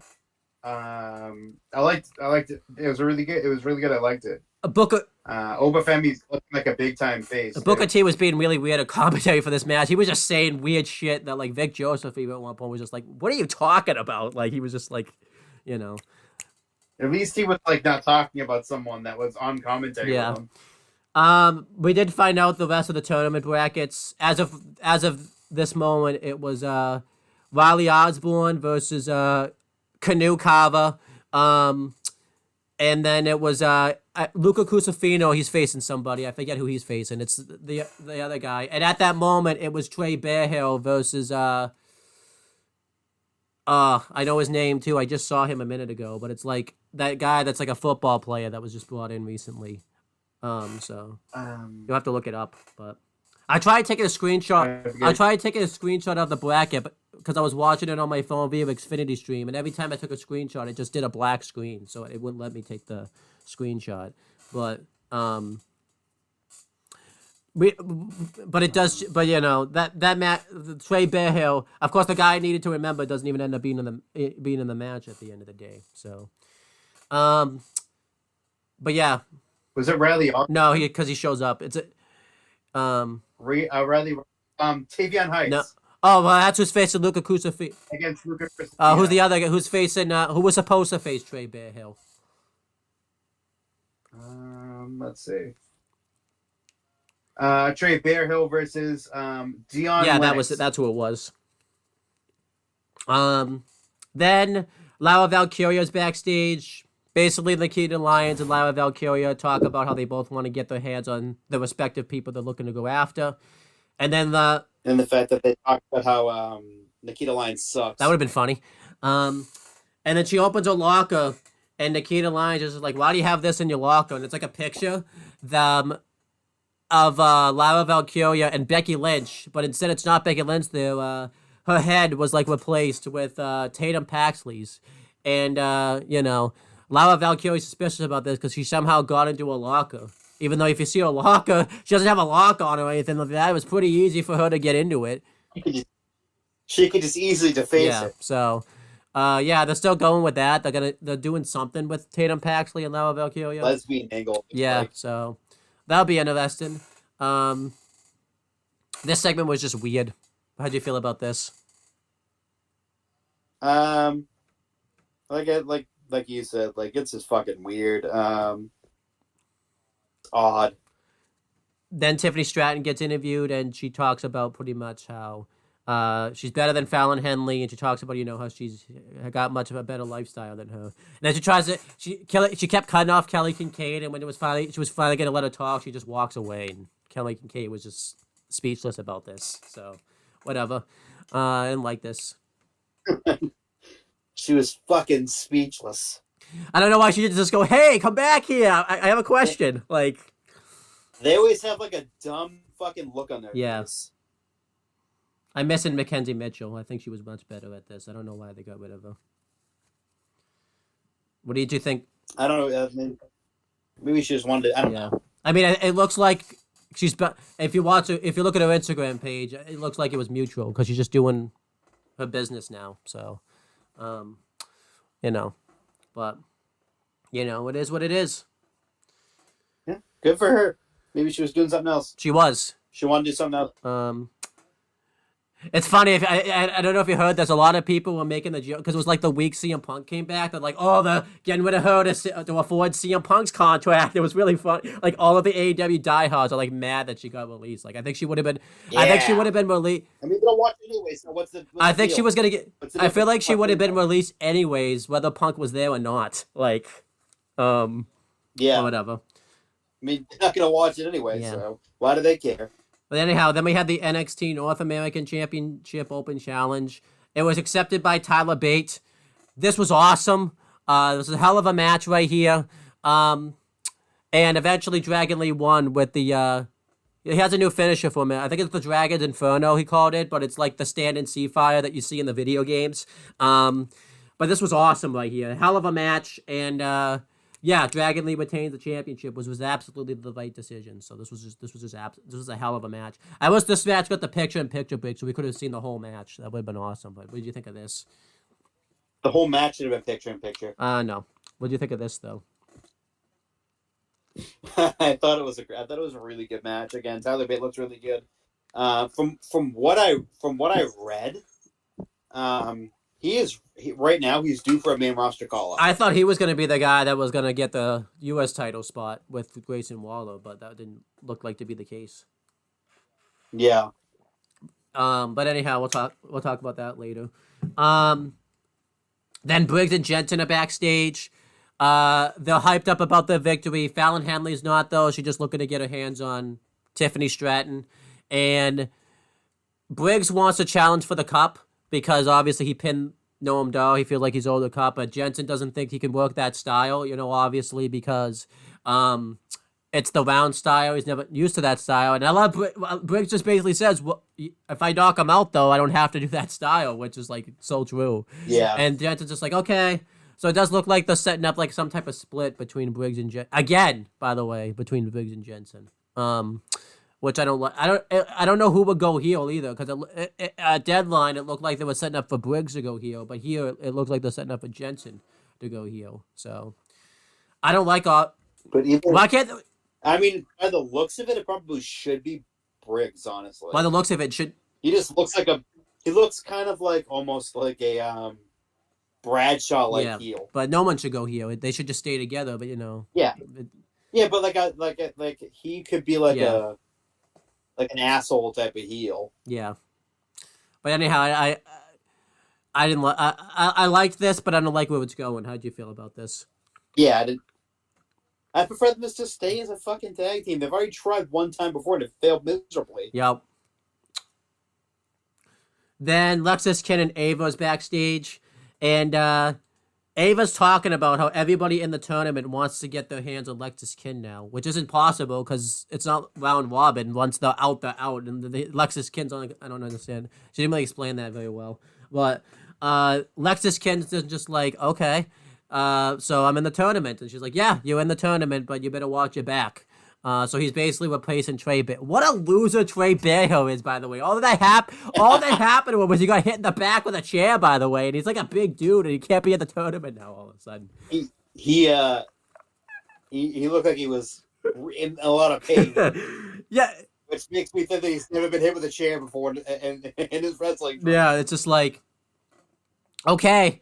I mean, but this was awesome. Like, Lexis Kin should have been in the tournament all along anyways, but, it would have made more sense if they said he was like the alternate Lexis Kin, because that way, like, it would have given him more of a reason to like take out Trey Bearhill or somebody in the tournament. So I'm gonna guess though they did this too because maybe Trey Bearhill's not ready, to have a spot on TV. So I would prefer, I mean, the guy can't even take getting hit in the back with a chair, so it's like, he's a bigger loser than, like, remember Skull? He couldn't even couldn't even show up for his Royal Rumble number and all that type of stuff. Because at least Skull got beaten down by like 8 other guys. All that happened was he got hit in the back with a chair, and that was it. Like, it's not like his tournament matches. His tournament match isn't even for like a week. You can't brush that off, bro. Like, what are you doing, bro? How did you feel about this? Lexis Kin replacing Trey Bearhill and stuff like that. I love that Brian Pillman replaced him.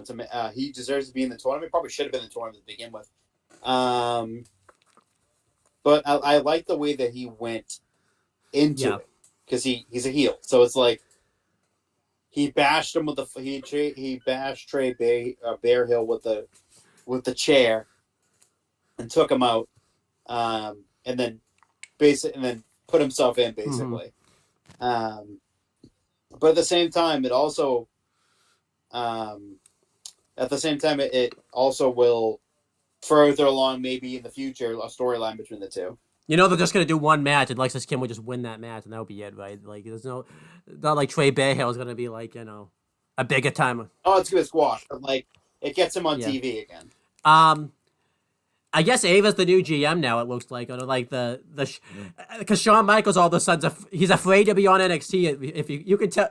I know, he's like he's fine being on the POEs, but he's like terrified to be on like the regular NXT shows. Like, I don't understand this. Like, I like it too. Like, they go out, he goes all of a sudden, Mr. I want to be in the I want to be in the spotlight. Suddenly doesn't want to be in the spotlight. Like, do you remember? He couldn't bear in the 90s and the 2000s, like when he came back after his quote unquote retirement. He had to have the fucking spotlight on him. I love it too when now it's like, well, Sean, you afraid of the spotlight? I love it sometimes when he goes into the office, like when he's about to be on camera, they like knock on the door, so it's like, oh, close the door, I want to be on camera. He's like camera shot. Was he beating off in there? This was like. Oh, hold on. I just love it. He's just like, oh, close the door, close that door.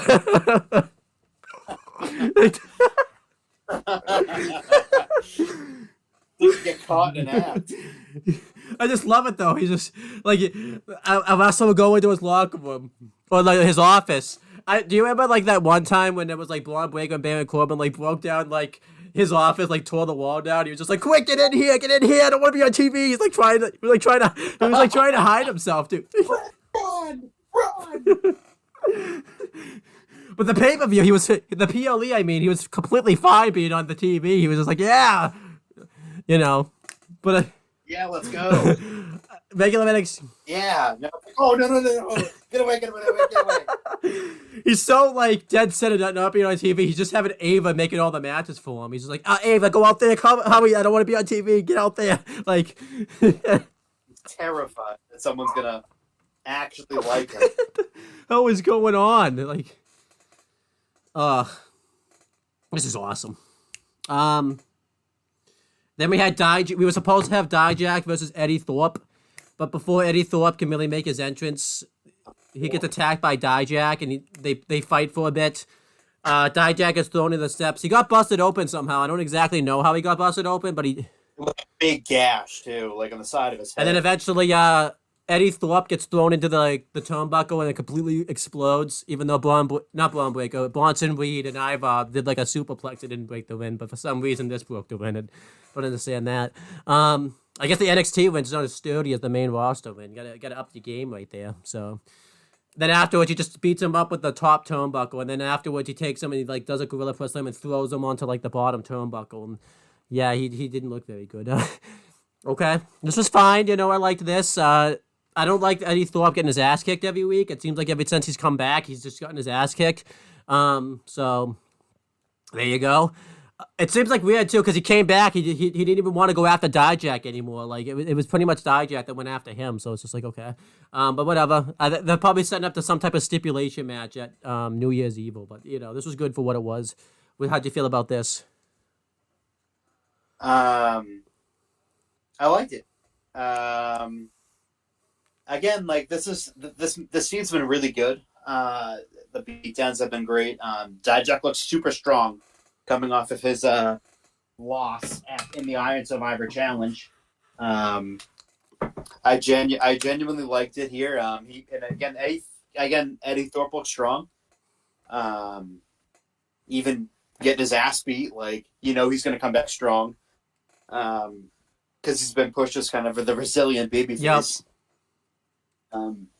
But yeah, I thought that this segment got Dijak over like really, really strong. He beat the shit out of him with that turnbuckle, the metal part of the turnbuckle, and a bunch of times. But yeah, I liked it. I liked it a lot. I thought it was a very clever way to get Dijak over.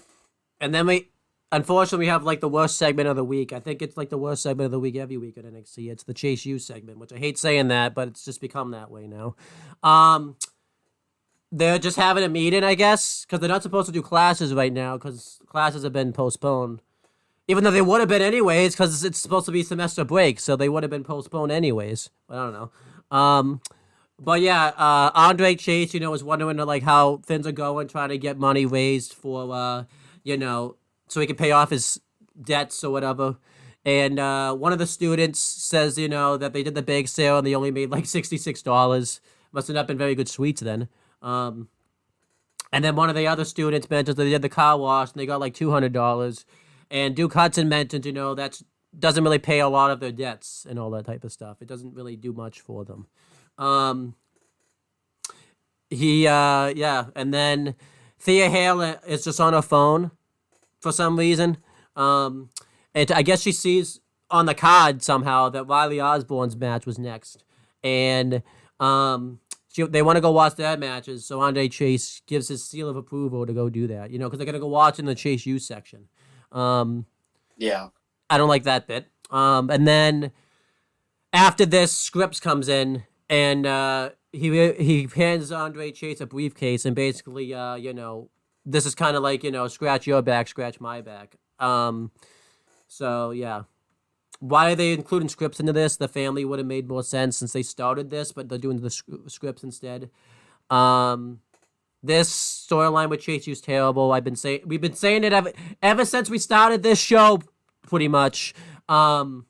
Shawn Michaels has never liked the fact that Chase U got over, and he's been dead set on ruining it or breaking it up because now we're at the point where I just don't want to see Chase U anymore. Like I thought they finally were gonna, they were gonna have the big win was they finally won the titles, and then they went right back to status quo. I mean, I said this every week. Do you realize, by the way, ever since Vengeance Day last year, they have not had a segment where one of them's gotten along. Like everyone's been infighting pretty much ever since Vengeance Day. Oh, But yeah, I don't like the storyline that's going on with Chase U, and honestly, it's really ruined Chase U big time. How did you feel about this segment right here? You haven't been able to talk about this since the storyline started with Chase U, actually. honestly, it's like we talked endlessly about it. It's just Yeah. it's gonna happen eventually. It's gonna suck. It's just stupid. Yeah. I honestly it's just so dumb. It got over so organically, and Shawn Michaels didn't like it, so now it's fucking gonna get broken up, and it's stupid. I just don't even care about Chase U anymore. I know, yeah. Yeah, then they clearly did this to stall time so they could set the win back up too. That's why they put this segment where it was. And then Blair Davenport and Cora Jade are backstage, and they basically are just bickering at each other, but they basically agree to work together. Because Blair Davenport mentions that Cora Jade stole a spotlight. But Cora Jade is like, no, because if Lara Valkyria hadn't come out there, I wouldn't have had to go attack her from behind. So, okay. Not a good segment right here. How'd you feel about this? Could be better. Then we had Canoe Kava versus Riley Osborne in the NXT Men's Breakout Tournament first round match. Riley Osborne's in Chase U now. They're trying to make it seem like he's been a student all this time, but that's not the case at all. Like, he hasn't been there at all. Like, that doesn't really... unless he's been, in the very much background or something, but he hasn't been there at all, I don't think. It's really weird because he doesn't come out to the Chase U music or anything like that. He has his own theme song and everything like that, but, It's also weird because he's dating Blair Davenport, and they're setting up another relationship angle. For a person who's dating somebody else on the show. It's like... Yeah. So weird how they do that sometimes. But, yeah, this match was very good, actually. Riley Osborne, I think you could definitely tell, was the win veteran in this match. I think he was really the one carrying it. He does win with the, a shooting star press. It's really funny, too, because he's got to do it off the turnbuckle that had just been broken, a little bit ago. So, it's funny how that happened. And then afterwards, he celebrates with the Chase U section. So, yeah, good match here. I feel like Riley Osborne should just be on his own. I don't think he needs to be involved in the Chase U vortex, but, they're doing it anyways. But, yeah, how do you feel about this? I thought it was okay. There you go. Like you said, he really wasn't involved until, now. But, yeah, that's fine. Then Dragon Lee's backstage. Drew Gulak's faction comes up to him and basically... they're basically confirming with him, asking, are you going to defend the title every week? And he says, yeah, I'm going to defend the title every week. So they're like, okay, well, we're going to accept the open challenge for next week. And he's asking, well, which one of you are going to accept? And they're like, you're not going to find out till next week. And that's right. They made, dirty tricks about, laughing at him, that they're, keeping it a secret. And Dragon Lee I like how Dragon Lee just knows sells it. He just doesn't care that they're, keeping him out in the dark about this. He's just, fine. He's just, fine with it. But, He's okay how'd you feel about this? I thought it was fine. It was fine. Then Riley Osborne backstage. Thea Hale works up the courage to go talk to him, and she doesn't do a very good job of it. Yeah, their chemistry, and I'm not just saying this because it was meant to be that way. You could tell they don't have the chemistry on screen together. It's awkward. Very awkward. So he just leaves. And then Kiana James and Easy Dame come up and basically just make fun of him, I guess. And it turns into a tag match. Because that's how Shawn books all his women's tag matches. Someone will come up and make fun of somebody, and then it just turns into a tag match the next week. So, yeah, this segment was just terrible. It wasn't very good. Yeah, I totally agree. Then we had Blair Davenport and Cora Jade versus Lara Valkyria and Nikita Lyons. This match was fairly good. Blair Davenport did most of the wrestling in this match. I think Cora Jade really didn't come in till the end, because she's still trying to work, get into ring shape and everything like that. I think she just comes in for the end and just the heat. I don't think she sells very much in this match. Same thing for Nikita Lyons. I think she comes in just for mainly. Actually, she doesn't even do the hot tag. I think Lyra works the whole match pretty much. And then eventually Tatum Paxley's in the crowd just randomly. She's got like one of Lyra Valkyria's feathers, and this distracts Lyra Valkyria, throws her one of her game enough. With Blair Davenport, she hits a knee and Cora Jade tagged herself in and she didn't realize it, and allows Cora Jade to get the pin. And then afterwards, Lyra Valkyria like throws Nikita Lyons out of the ring, and they just kind of like look at each other. This match was a mistake. No one really could have afforded a loss in this match. Blair Davenport had just won the Iron Survivor Challenge. She couldn't take a loss. Cora Jade, this was her return. She couldn't take a loss. And Nikita Lyons, this was her return. She couldn't take a loss. And Lyra Valkyria was the champion. And of course, because it's Shawn Michaels booking, he had the champion be the one to lose. So, yeah, I really think this match was not a very smart idea to book this. This was just a terrible idea. So how do you feel about this? I mean, cool, I guess. Like, I don't know. I didn't really care. There you go. Hanky Tanky's backstage, and they talk about how they want to take out Gallus, and Gallus come up and say that, they're going to take him out, no problem. And then when they walk away, they were like in front of a forklift, and you couldn't really see who was in the forklift. And then Joe Gacy comes up out of the forklift and tells Joe Coffey that he's too serious and that there needs to be more than one Joe's in WWE. He says there's a cup of Joe because he's drinking a cup of coffee. And yeah, this was awesome. I'm liking the new direction of Joe Gacy's character at the moment. What do you think of this? This was awesome. It was fine. I liked it. It was funny. And then we had the big confrontation throughout the night. It's between Ilya Dragunov and Trick Williams. I forgot to write this down in my notes earlier, but Carmelo Hayes got medically evaluated. We find out that he is going to be good to go for his U.S. title tournament match on SmackDown, but he's selling the knee injury. And Carmelo Hayes says that, he's after Trick Williams handles his business with Dragunov, he's got some business of his own he's going to handle. So Trick Williams comes out, and he's all hyped up. He talks about, his rise in NXT, how, he won the Iron Survivor Challenge. He gives props to all the competitors in the challenge, and he talks about how he looks forward to facing Ilya Dragunov.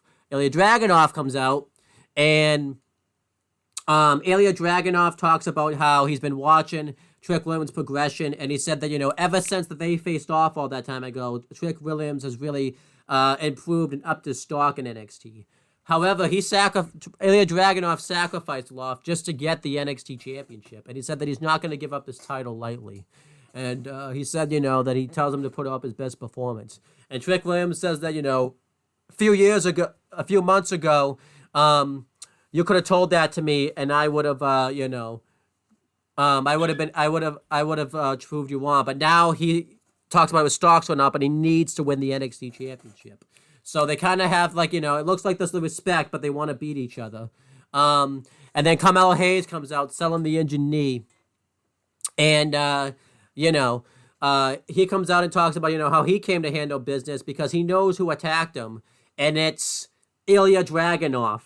And, a lot of the stuff that Carmelo Hayes says makes sense. He talks about, how Ilya Dragunov benefited pretty much from Carmelo Hayes and Trick Williams splitting apart because, he was able to get the championship. He was able to retain the title because Trick Williams showed back up. So he's basically benefited from the infighting between Carmelo Hayes and Trick Williams. And I love this because Ilya Dragunov denies this and he just calls Carmelo Hayes delusional.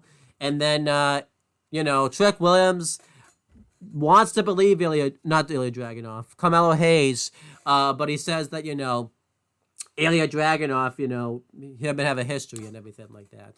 So, Carmelo Hayes talks about how Trick Williams is going to take the title from him. They're holding on to the title, and they're having a tug-of-war with it. And Carmelo Hayes inadvertently blasts Trick Williams off the skull with the championship, kind of ending that segment right there. This was a fantastic segment right here. Really great storytelling. And obviously, this is going to be a ruse later on, but it really, it's a good way to get Ilya Dragunov into it, because now this brings the fire between Trick Williams and Carmelo Hayes and everything like that. So overall, how did you feel about this segment right here between the backstage segment and the segment here where Carmelo Hayes accused Ilya Dragunov of taking out Trick Williams and himself? I thought the segment itself was not that great. The belt tussle thing, it was just stupid. I don't know. It just was it could have been done. It just could have been done a lot better. I felt like it was super rushed. I didn't think it was that fair. good. But we know what's going to come with this, though, as you talked about. We're going to find out, I think, later on that, Carmelo Hayes faked his attack. And, it's going to show some type of footage that it was Carmelo. It will probably be from NXT Anonymous, honestly. Where it's going to show Carmelo Hayes attacking Trick Williams at one point. So that'll be what happens. And it might end up cost either Trick Williams will get the belt in that your title match at Stand and Deliver probably, or Vengeance Day, or Carmelo Hayes will cost Trick Williams the belt at New Year's Evil. So it'll be one of those two things that happens. But that was NXT this week. I thought NXT was solid. I think the Trick Williams Carmelo Hayes thing was good stuff. I'll give it a solid B. You had some good matches. The breakout tournament was good. Eddie Thorpe Dijak stuff was good, but it had some crap segments on here, like obviously the Cora Jade stuff, and the wants of Shawn Michaels to break up every tag team that he books. So overall, how do you feel about NXT this week? I thought NXT was solid. It was a nice follow up on the show, but I give it a B also.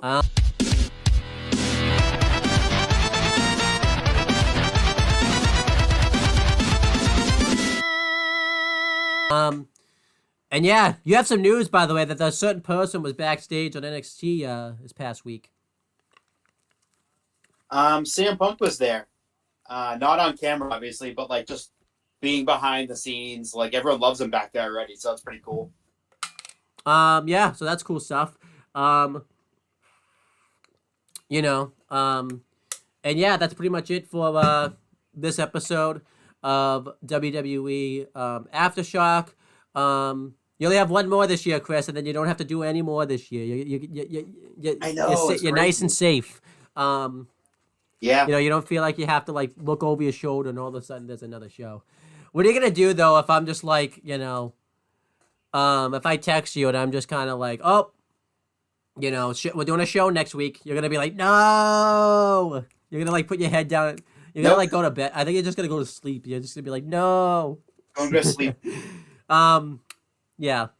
I do want to point out one flaw that won't make sense about the storyline, because Carmelo Hayes is gonna sell the knee injury on SmackDown this week. He is essentially gonna cost himself an opportunity to win the US title tournament.